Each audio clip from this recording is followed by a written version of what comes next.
buenas tardes a todos y a todas.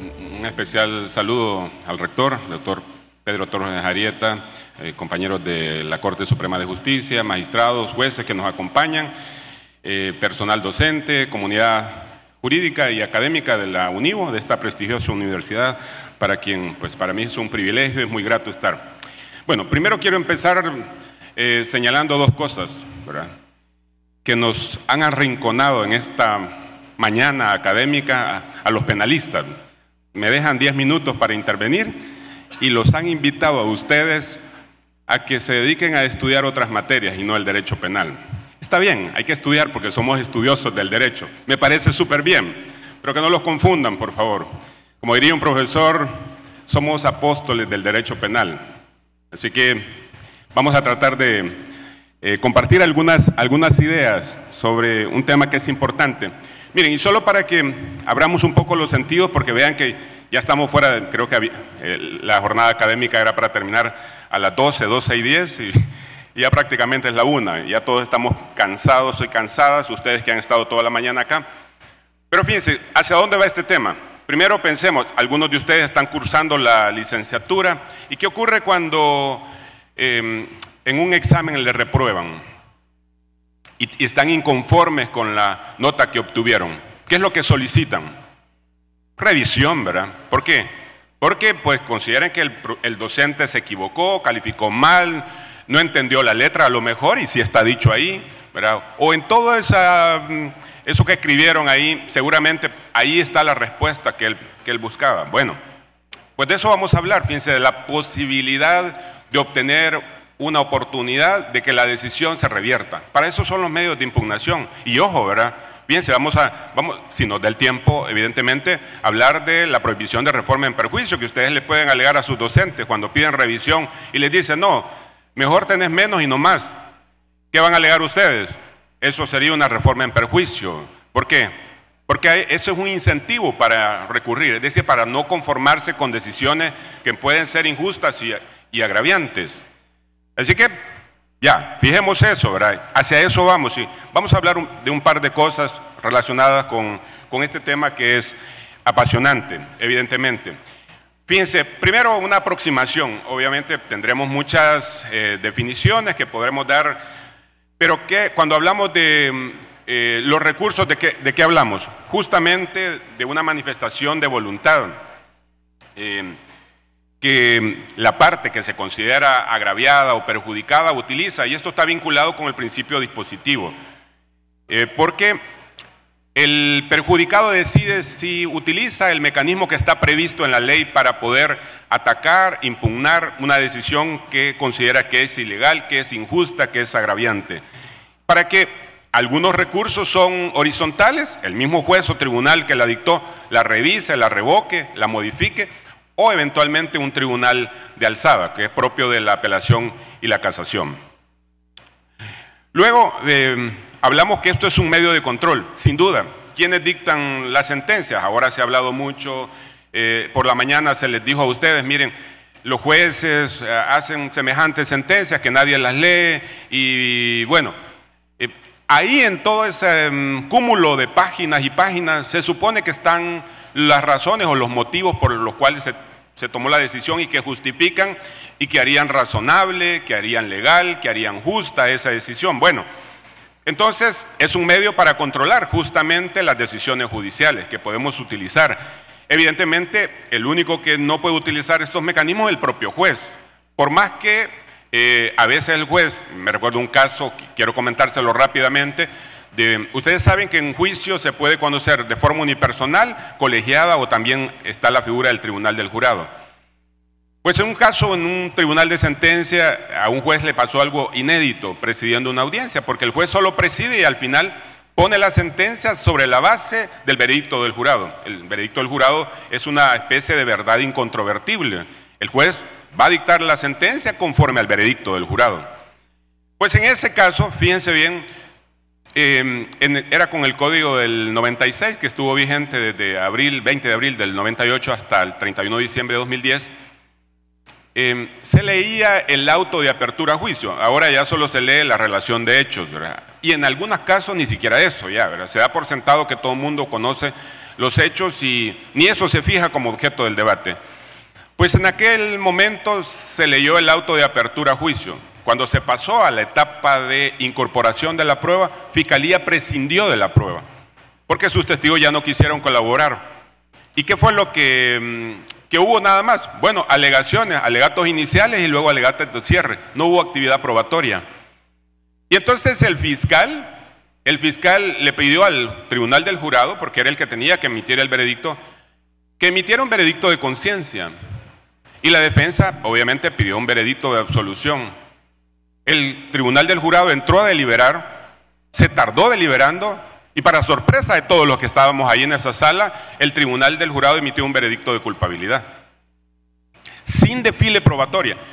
Precisamente por eso es que ahora el Código del 2011 incorpora, justamente a partir de ese caso, incorpora en el Código del 2011 la posibilidad que si no hay desfile probatorio en los casos que van a conocimiento del jurado, el mismo juez que preside la audiencia disuelve el jurado y dicte la sentencia absolutoria para no correr ese riesgo, lo cual ocurrió en ese caso. Y el juez dictó la sentencia, imagínense, dictó una sentencia sobre la base del veredicto, porque el veredicto era de culpabilidad. Y al juez le pareció que era una sentencia injusta, pero él no podía activar el mecanismo de impugnación. Justamente por eso se habla de este punto que está señalado ahí. Y esto tiene a la base la falibilidad de las decisiones judiciales, ¿verdad? Sin duda, los que administramos justicia somos jueces, juezas, seres humanos, pues imperfectos y sujetos a cometer errores. Errores a la hora de interpretar y de aplicar la ley, ya sea la norma procesal o la ley sustantiva. Y ese es uno de los principales fundamentos, la falibilidad humana. El otro, el interés de la justicia. Fíjense por qué es importante que haya mecanismos para controlar las decisiones judiciales. Pues que si una decisión se vuelve prácticamente irrecurrible y quien dicta la sentencia es un juez sujeto a cometer errores, pues entonces se volvería una sentencia prácticamente irrecurrible. Es decir, algo así como una especie de sentencia dictada por los dioses del Olimpo, que no se equivocan. Eso no es posible. Entonces hay un interés, es el interés de la justicia, del particular y la ciudadanía. Al particular porque es importante que haya un mecanismo que permita revertir una decisión que es injusta, que desmejora su situación particular. Pero al público, porque también a nosotros como ciudadanos y ciudadanas nos interesa que se dicte, digamos, que se le imponga una condena al culpable, pero también que se absuelva al inocente. Como sociedad no vamos a legitimar o no apoyamos decisiones manifiestamente injustas, ¿verdad? Donde se declara culpable al inocente o se absuelve al responsable penalmente. Entonces hay un interés colectivo de la justicia. Y por último también, que es importante dentro de los fundamentos de los recursos, que es un mecanismo para ir perfeccionando los sistemas, para que los criterios jurisprudenciales se vayan depurando y actualizando con los nuevos contextos y la realidad. Imagínense ahora en este momento de qué hablamos. Ustedes, algunos están revisando sus teléfonos, seguramente están a lo mejor interesados e interesadas. Logro advertirlos que están revisando algunos los teléfonos. Y ahora, ¿de qué estamos hablando? De violencia digital, de deepfake, de revenge porn, es decir, pornografía de odio, de geolocalización. ¿Por qué? Porque esa es la nueva realidad, incluso de pornografía generada con inteligencia artificial. La imagen de una persona para denigrar o humillarla utilizando inteligencia artificial. Esa es la nueva realidad. Y entonces, esto implica retos para la administración de justicia y obviamente para los jueces y los tribunales. Bueno, voy a sintetizar un par de cosas a partir de algunas ideas que quiero dejar remarcadas, que cuando hablamos de medios de impugnación hay un principio que es importante y es el principio dispositivo. Y esto implica que la parte perjudicada por una decisión decide si impugna o no una decisión. A veces Los abogados dicen, bueno, no me fue tan mal. ¿Impugnamos o no impugnamos? Bueno, de eso precisamente se trata el principio de disposición. Si la ataca o no. Y si la ataca, si decide impugnarla, decidirá cuáles son los puntos que va a impugnar de esa resolución. Puede conformarse con algunos de ellos, por ejemplo, como pueden observar en esta lámina, puede combatir la valoración probatoria. A veces los recursos giran sobre el tema de valoración probatoria, sobre testigos contradictorios, sobre que no se valoró la prueba de la defensa, solo se le dio validez a la prueba de la parte acusadora. Pero a veces el tema no es tema de valoración probatoria, a veces es un tema de congruencia entre lo que se acusó, lo que se probó y lo que el tribunal tuvo por acreditado en la decisión. A veces es un tema de fundamentación jurídica, es decir, de aplicación de la ley penal sustantiva, cómo el juez interpretó la norma, si ese supuesto que se acreditó encaja o no en el tipo penal. Si yo les pregunto acá a ustedes en el auditorio cuál es la diferencia entre el robo y la extorsión, seguramente la mitad del auditorio me diría una respuesta y la otra mitad me diría, ah, no, miren, es que son muy parecidos, pero es que en el extorsión son entregas periódicas. No, esa no es la diferencia. Ah, es que ese puede ser el robo, pues hay violencia. Bueno, también en la extorsión.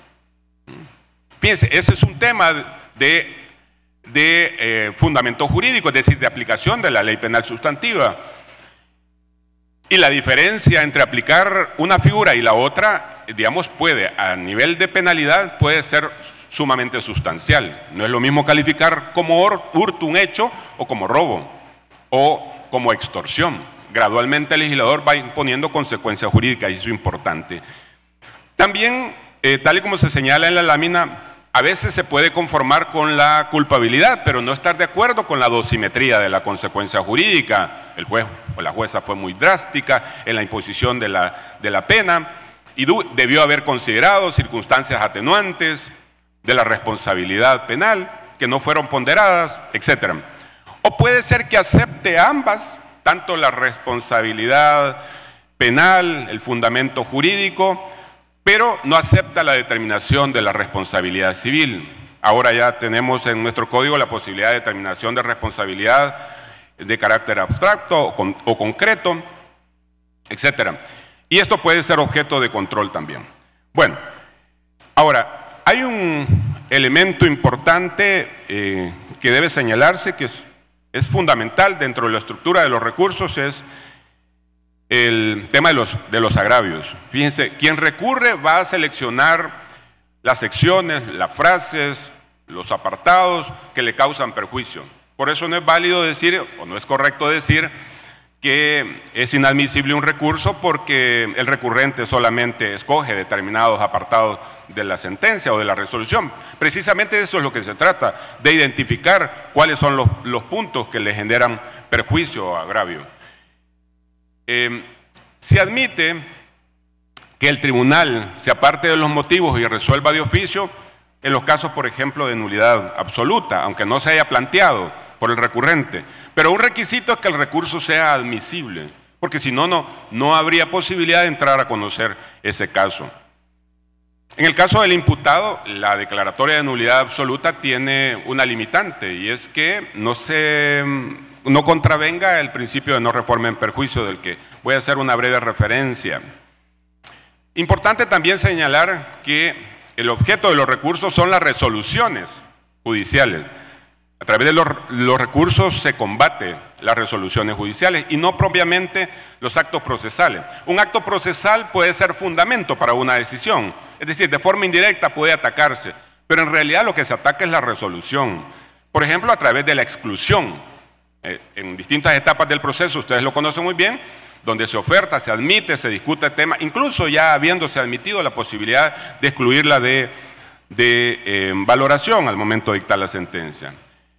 Los actos viciados de nulidad pueden servir, evidentemente, para justificar, por ejemplo, la imposición de una medida cautelar y, obviamente, si el acto fue obtenido, ese, digamos, elemento fue obtenido de forma ilícita, pues de esa manera pues también puede cuestionarse. Algunos requisitos mínimos, y voy corriendo un poco porque por razones de tiempo, ya veo que ya me van a poner que me quedan 2 minutos y no quiero que eso pase en mi caso. 5 requisitos, digamos, si algo nos llevamos por lo menos de esta presentación, 5 requisitos para la interposición de los recursos que deben de tener presente. Para cualquier recurso, y miren, para el recurso de revocatoria también, los que hemos estado muchos años en audiencias orales, a veces se interponen recursos de revocatoria y solo 4 de esos requisitos y se les olvida uno que es fundamental, la pretensión. Todo recurso debe tener pretensión. Impugnabilidad objetiva, impugnabilidad subjetiva, fundamento del agravio, que es importante el fundamento del agravio, la pretensión y la presentación en tiempo. ¿Por qué es importante? A veces los recursos son declarados inadmisibles justamente porque se presentan fuera del plazo establecido por la ley. El principio general acá en cuanto a la impugnabilidad objetiva es que las resoluciones judiciales van a ser recurribles solo por los medios y en los casos expresamente previstos en la ley. ¿Qué son los medios? Bueno, el recurso de revocatoria, apelación contra auto, apelación contra sentencia, casación, revisión. Y en los casos, bueno, los motivos por los cuales la ley habilita para poder impugnar una resolución. Luego hablamos de la impugnabilidad subjetiva. Voy avanzando rápidamente. Y aquí, ¿qué es lo que nos debemos de preguntar? ¿Quién está habilitado para impugnar? Hay supuestos donde el legislador expresamente establece quién puede recurrir. Por ejemplo, en el caso de la suspensión condicional del procedimiento, el legislador estableció que el único que puede impugnar esa resolución es el imputado. Si el legislador no dice quién puede impugnar, entonces es impugnable cualquiera de los sujetos procesales que tienen capacidad para intervenir dentro del caso. Porque si no, pues llegaríamos al absurdo de que la resolución no sería impugnable. Luego, el otro requisito, el tercer requisito del fundamento de los recursos es que no basta con que el sujeto sea parte, esté legitimado para impugnar, que la resolución sea impugnable, sino también que debe combatir esa resolución y debe de explicar por qué esa resolución le es agraviante, por qué le genera un prejuicio.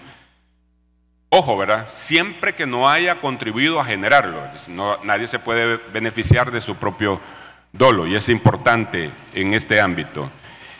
Entonces, por un lado, el perjuicio, que es importante al impugnante, y esto se mide comparando la situación, es decir, haciendo una inclusión o exclusión de la circunstancia que se cuestiona, y además el agravio debe ser analizado de forma objetiva. Porque si se trata de apreciaciones subjetivas, pues obviamente eso se va a traducir en desestimar la pretensión que se plantea a través del recurso. Ahora, fíjense, el agravio se analiza en 2 momentos, y aquí quiero señalar esto, creo que, no sé si logran ver en la parte baja de la lámina, pero hay 2 momentos en donde se valora o se analiza el agravio. El primero es en la admisibilidad. Para ahí es necesario nada más que se invoque. Si en ese momento se analiza el fondo, se estaría utilizando un criterio formalista para restringir los asuntos que se conocen por el fondo. Y luego hay un segundo momento que sería ya en la decisión de fondo. Es decir, que para admitirlo bastaría que se invoque. Si tiene razón o no, si era relevante o no, eso queda reservado para la decisión de fondo. Bueno, es distinto el agravio del acusador o del querellante que el de la defensa. Evidentemente, en el caso del fiscal o el querellante, estamos hablando de la imposibilidad de demostrar la hipótesis fáctica contenida en la acusación, la calificación jurídica que planteaba, o la imposición de la pena que considera que de acuerdo a los hechos era la que debió imponerse. Contrario en el caso del actor civil, el demandado civil, el imputado, que la decisión puede generar una desmejora en sus derechos. Elementos del agravio. Fíjense, el agravio debe ser real. Es decir, que hablamos de un primer elemento, debe ser real. ¿Y esto qué quiere decir? Bueno, que sea objetivamente comprobable y no una suposición de quien presenta el medio de impugnación. Y además, el agravio debe ser relevante. La Sala de lo Penal, por ejemplo, ha dicho muchas veces, mire, la decisividad. ¿Era decisivo o no? Incluyendo esto, ¿la decisión pudo haber sido distinta o no? ¿O es irrelevante? Si es irrelevante y no habría cambiado la decisión, pues entonces eso lo tendrá que decidir. Es decir, que si desmejora o no la situación de la parte que lo alegan. Y estos aspectos, fíjense, si era real, si era relevante, se valoran en la resolución de fondo. Si se hace antes, se utilizaría un criterio formal para poder inadmitir el recurso, ¿verdad? Y la idea es que no se vulnere el derecho al recurso. Ahora, el agravio debe constar en el recurso, es decir, debe estar expresamente desarrollado. Puede estar disperso en el escrito recursivo, pero si se logra comprender, no habría que desechar, incluso ni prevenir, porque si el tribunal entiende que ahí está y ese es el agravio, pues entonces debe tenerlo por incluido para no entrar a un criterio formalista y desestimar la pretensión. Y luego, en la fundamentación del recurso es donde el recurrente deberá desarrollar de manera expresa por qué es errada la decisión, por qué es injusta la decisión. Y a partir de eso, pues buscar que el tribunal, a quien le corresponde conocer o resolver sobre ese asunto, le dé la razón. Luego hablamos de las pretensiones, importante, les ponía el ejemplo de recursos de revocatoria planteados en audiencias orales, presentados en tiempo, está legitimado, es una resolución que se puede impugnar por esa vía, pero se les olvida plantear una pretensión. Importante tener presente estos requisitos mínimos, que son al menos 5 que he señalado. Fíjense, la pretensión debe ser congruente con el agravio. Por ejemplo, si lo que se alega es falta de fundamentación, ¿cuál sería la fundamentación? Que se anule, porque la falta de fundamentación lleva a la anulación, es una causa de anulación de la decisión, como lo establece el artículo 144 del Código Procesal Penal. Bueno, voy a adelantar un poquito y solo quiero hablar de algunos aspectos ya, para ir concluyendo. Los efectos de los recursos, fíjense. Primer efecto de los recursos, el efecto devolutivo. ¿Qué implica esto? Conferirle o trasladarle competencia a un tribunal distinto. Esto es propio del recurso de apelación y casación para que pueda entrar a conocer. Pero ojo, sobre los puntos a los que se refiere el agravio. Y he visto algunas resoluciones en otras materias donde después de resolver los puntos a los que se refieren los agravios, hay un apartado que dice otras consideraciones. Y de ahí empiezan a entrar a conocer todo el expediente. Eso no es jurídicamente válido. Para eso no se le ha habilitado. ¿Por qué? Por principio dispositivo es el recurrente el que le dice al tribunal de alzada qué quiere que revise. Y solo sobre eso le traslada competencia. A eso está referido el efecto devolutivo. Aquí no hay, por ejemplo, no hay una apelación abierta, pues como ocurría antes. Es decir, una vez admitido el recurso, revise todo, desde la carátula. Si se derramó el café, señale que se derramó el café. No. Aquí es diferente. Quien recurre decide qué es lo que quiere que se revise. Importante. Efecto suspensivo. Bueno, la posibilidad de impedir que la resolución se ejecute. ¿Por qué? Porque existe posibilidad de que la resolución sea revocada o anulada. Pero, obviamente, esa es la regla, pero hay excepciones, pues. El fallo absolutorio en materia penal no impide que lo pongan en libertad y cesen la medida cautelar. ¿Por qué? Porque así lo determina el artículo 398. Expresamente la ley así lo determina. Hay otros supuestos, por ejemplo, la detención provisional en la audiencia inicial. ¿Por qué? No lo puede dejar bajo la medida cautelar porque no existe ninguna medida cautelar. La detención fue por el término de inquirir. Y el término de inquirir concluyó con el día que se realiza la audiencia inicial. Si le alegan al juez de paz que aplique el efecto suspensivo porque van a impugnar, lo dejaría detenido ilegalmente. Distinto es cuando ya se pasó en la etapa de instrucción, que lo que queda vigente es la detención que se había decretado y la posibilidad de detener la sustitución de esa detención. Bueno, luego está el efecto, efecto extensivo o comunicante. ¿A qué se refiere esto? Miren, por principio de igualdad, los efectos favorables a un coimputado se extienden aunque no haya impugnado, siempre y cuando no se trate de motivos estrictamente personales.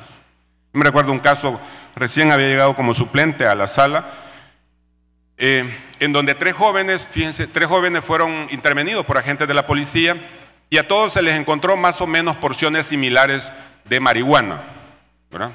O Mary Jane, tal vez les suena más el nombre. Bueno, les encontraron porciones más o menos similares. Estaban reunidos, la policía los interviene y los detuvieron por posesión de droga. Eran cantidades que no pasaban de $50, digamos, el valor, más o menos equivalente. Fíjense, fueron procesados por posesión y tenencia, fueron condenados por posesión y tenencia con fines de tráfico, es decir, párrafo segundo del artículo 34. A los tres les impusieron 6 años de prisión, es la pena mínima para ese supuesto. Quiero que me sigan en esto, para que vean la importancia del efecto extensivo comunicante. Todos tenían defensas separadas. Todos los defensores impugnaron, se fueron en apelación, y la Cámara confirmó la calificación jurídica y la consecuencia, la pena que se les había impuesto. Calificación y la pena. 6 años para los tres, con defensa separada. 2 se conformaron con la resolución, y un abogado defensor, se fue a casación. Solo uno de los 3. Sala de lo penal, en aquel momento, dijo no, la calificación es errónea. Eso no es posesión con fines de tráfico. Esa es posesión simple. Enmendó el error y calificó directamente como posesión simple. Y dijo, bueno, teniendo en cuenta los parámetros de determinación de pena que tomó el juez de sentencia, le fijó la pena mínima para esa calificación, pero que es errónea, pues entonces adecuó la pena y le puso 3 años. Al que recurrió, y los otros 2, no dijo nada. Fíjense, eso no es un motivo personal. Para los otros 2, pese a que los abogados defensores no habían impugnado esa decisión, por igualdad tendría que haberles extendido los efectos de esa decisión. Es decir, porque eran las mismas circunstancias. Mínima la diferencia entre uno y otro. Vean entonces la importancia de esto, ¿verdad?, a nivel de recursos. Bueno, luego, mire, vinculado al principio dispositivo está el tema del desistimiento. Así como puedo decidir si impugno, puedo decidir si desisto.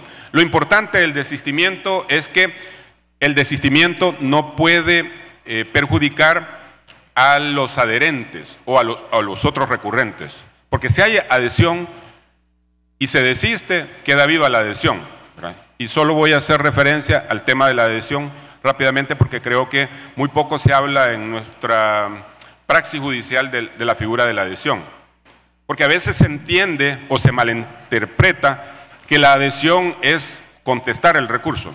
Son 2 cosas distintas. Una cosa es contestar el recurso y otra cosa es utilizar la adhesión. La adhesión permite, fíjense, que el imputado que no recurrió en el plazo correspondiente, habiendo tenido derecho para hacerlo, pueda recurrir fuera del plazo. Pueda recurrir fuera del plazo. ¿En qué plazo? En el término del emplazamiento, es decir, dentro de los 5 días del emplazamiento. En otras palabras, tiene los 10 días para impugnar, pero además, en el término del emplazamiento tiene 5 días, porque ahí puede utilizar la figura de la adhesión, que está prevista únicamente para el imputado. Que ustedes podrían decir, mire, y la víctima, y por igualdad. Bueno, es un tema que podríamos discutir, pero no lo vamos a resolver en esta jornada. Entonces, es diferente la contestación del recurso con la adhesión, porque incluso el tribunal de alzada, respecto de la contestación, puede ni siquiera hacer referencia. Pero si, por ejemplo, se desiste, el tribunal de alzada tiene que resolver la adhesión. En otras palabras, la adhesión es un recurso autónomo presentado fuera de término, de acuerdo como está previsto en nuestra legislación. Y, bueno, voy a adelantar un poco. Acá solamente está permitido, creo que estaba acá, para el imputado, no para el Ministerio Público. También importante acá señalar en este apartado que ahora la figura de la adhesión, el legislador establece, a diferencia del Código Procesal Penal anterior, que puede ser utilizada para el recurso interpuesto por cualquiera de las partes. El Código del 96 decía la parte contraria, ¿verdad?, lo cual ya limitaba. Es decir, que se puede utilizar respecto del recurso interpuesto por el otro abogado de la defensa, incluso del propio abogado defensor, ¿verdad?, porque dice cualquiera de las partes. Y finalmente voy a mencionar nada más, dado que con eso arranqué, para incentivar un poco la atención, digamos, en esta hora, con la prohibición de reforma en prejuicio y el fundamento de la prohibición de reforma en prejuicio. Fíjense, en primer lugar, es un incentivo para recurrir. ¿Por qué está previsto en nuestro código? Aunque algunos autores critican un poco esto. ¿Pero por qué está previsto en nuestros códigos? Bueno, es un incentivo para que quien se considere que la resolución, pese a que no le ha ido tan mal, le parece que sigue siendo injusta, recurra sin miedo a que le va a ir peor, pues. Eso es básicamente. Es decir, y esto también limita la competencia del Tribunal de Alzada. Este principio únicamente es aplicable cuando el recurrente es únicamente el imputado o el defensor, porque no aplica si recurre la parte acusadora, el imputado o el defensor. En otras palabras, lo peor que le puede pasar es que se consolide la situación que ya había sido determinada.